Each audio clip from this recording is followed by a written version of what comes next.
أعوذ بالله من الشيطان الرجيم بسم الله الرحمن الرحيم وأفضل الصلاة على سيدنا محمد وعلى آله وصحبه أجمعين أما بعد السلام عليكم ورحمة الله وبركاته. Dieu nous dit « Je suis à l'image que se fait mon serviteur de moi ».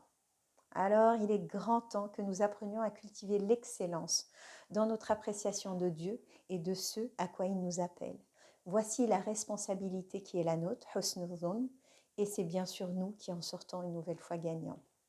Jalal ad-Din Rumi a dit un jour « La vérité est un miroir cassé dont chacun détient un petit morceau. Et pour la connaître réellement, il faudrait rassembler tous les morceaux. » Voici qui nous invite à la rencontre, à la mixité humaine et religieuse. Mais Dieu, dans toute sa miséricorde, l'avait fait bien avant lui, lorsqu'il nous dit dans Surat al-Hujurat, les appartements, « Nous vous avons créé des peuples et des tribus, afin de faire entre connaissances. Certes, le meilleur d'entre vous est le plus pieux. » La piété s'exprime donc aussi par le fait d'aller vers les autres et de participer à la reconnaissance, ce qui nous permet de rassembler nos morceaux de miroir et ainsi mettre en commun cette vérité spécifique afin d'enrichir une vérité partagée, une vérité transcendante. Et oui, Dieu nous appelle à la mixité, aux moments de partage qui sont aussi l'incarnation de cette seule mesure de miséricorde que Dieu a bien voulu déverser sur notre terre. C'est grâce à la force de cette unité de miséricorde que les êtres vivants s'aiment, se protègent, se soutiennent, s'allient, se visitent et partagent de la beauté. Et c'est donc honorer cette qualité que d'aller vers l'autre, loin de tout communautarisme ou entre-soi. La toute miséricorde de Dieu s'exprime également par un autre de ses attributs, As-Salem, le protecteur, le saint, celui qui assainit le cœur et le corps. Voici à quoi renvoie ce nom et ses déclinaisons, comme pour nous rappeler l'exigence qui se glisse derrière cette salutation qui consiste à dire « Assalamu alaikum » ou « paix sur vous », ce qui nous renvoie forcément à l'interaction. L'exigence de nous rappeler et que l'on soit conscient qu'entre nous et la personne à laquelle on s'adresse, de nous rappeler ces mots, qu'il y a un Dieu, le tout miséricordieux, qui nous voit et qui sait ce que nous faisons. C'est une exigence qui nous rappelle qu'en face de nous, il y a la créature de celui que nous servons. Et nous lui devons donc respect, nous devons donc lui garantir notre paix et lui accorder considération, amour et pardon. Donc en âme et conscience, je réitère, assalamu alaikum, que la paix soit sur vous. Mais assalam, c'est aussi le protecteur, logique, puisque c'est le protecteur qui nous permet d'être en paix. Eh bien, rappelons-nous, ce 10 août 2010, lorsqu'un certain Américain, Ron Speed, pense être atteint d'un cancer, alors qu'il tousse depuis un bon bout de temps et qu'il ressent une fatigue importante, quelle fut la surprise de toutes et tous lorsqu'après plusieurs examens, les médecins se rendent compte en fait qu'il s'agit d'une plante qui était en train de pousser dans ses poumons, qu'un petit pois resté coincé dans la trachée avait en effet germé. Subhanallah wa la hawla wa la quwwata illa billah. Cette histoire, considérée comme insolite, pourrait en réalité arriver à tout le monde et tout le temps, si ce Dieu, As-Salam, le protecteur, ne nous protégeait pas en réalité tous les jours de tant de choses qu'on ne soupçonne même pas. Quelle miséricorde que d'en prendre conscience afin de cultiver cette pensée positive à l'égard de Dieu, ce husnul dhun dont on va profiter. Rassurez-vous, pour la petite histoire, Hanslet a été opéré, tout va bien pour lui, alhamdoulilah. Mais Dieu, à travers lui, nous rappelle simplement que tout moment en bonne santé ou en paix doit être une raison d'être émerveillé et de glorifier et de remercier Dieu.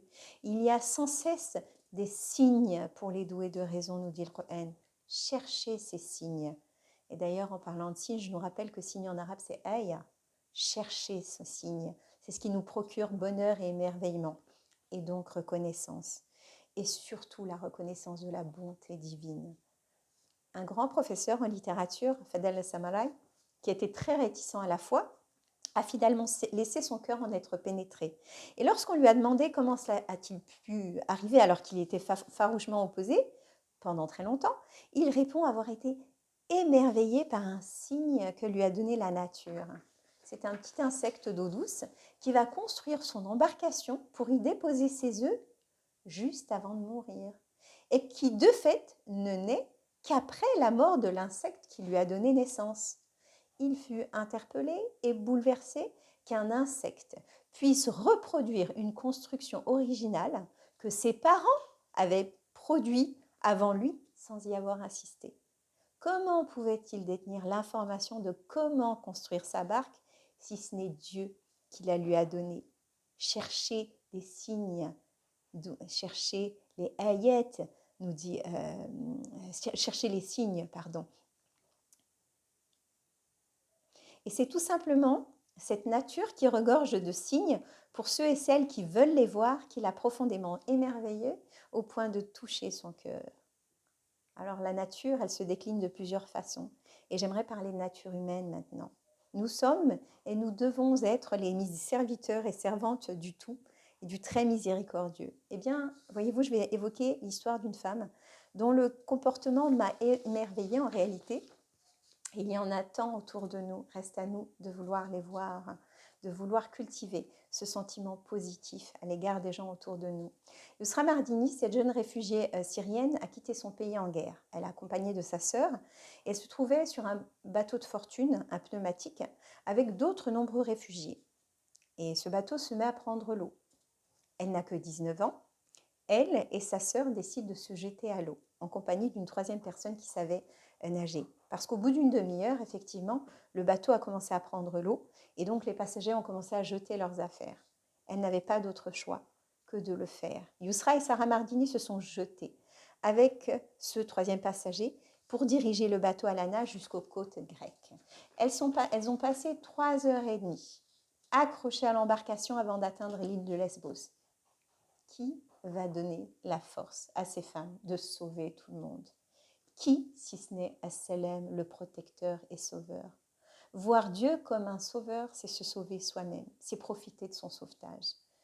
Et je conclurai par rappeler cette parole par laquelle j'ai introduit cette intervention. Je suis à l'image que se fait mon serviteur de moi. Je nous conseille de ne voir Dieu que comme source d'émerveillement, de protection, de miséricorde et bonté.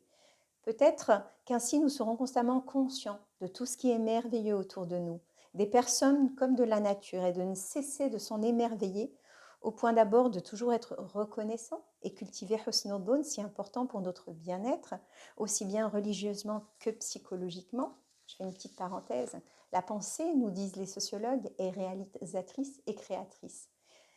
Et deuxièmement, c'est en étant conscient de la bonté divine que nous comprenons notre rôle de serviteur de cette bonté autour de nous. Subhanallah, nous ne devons cesser de cultiver ce sentiment positif à l'égard de Dieu afin d'être constamment reconnaissant. Et celui qui est reconnaissant, nous dit Dieu, je lui ajoute en bienfait. Voilà ce que nous dit celui qui est la lumière des cieux et de la terre. Et donc celui qui nous permettra de voir ou de percevoir l'émerveillement autour de nous et de vivre ce cercle vertueux et pieux. Subhanallah walhamdulillah wallahu akbar wa a'la. Assalamu alaikum wa rahmatullahi wa barakatuh.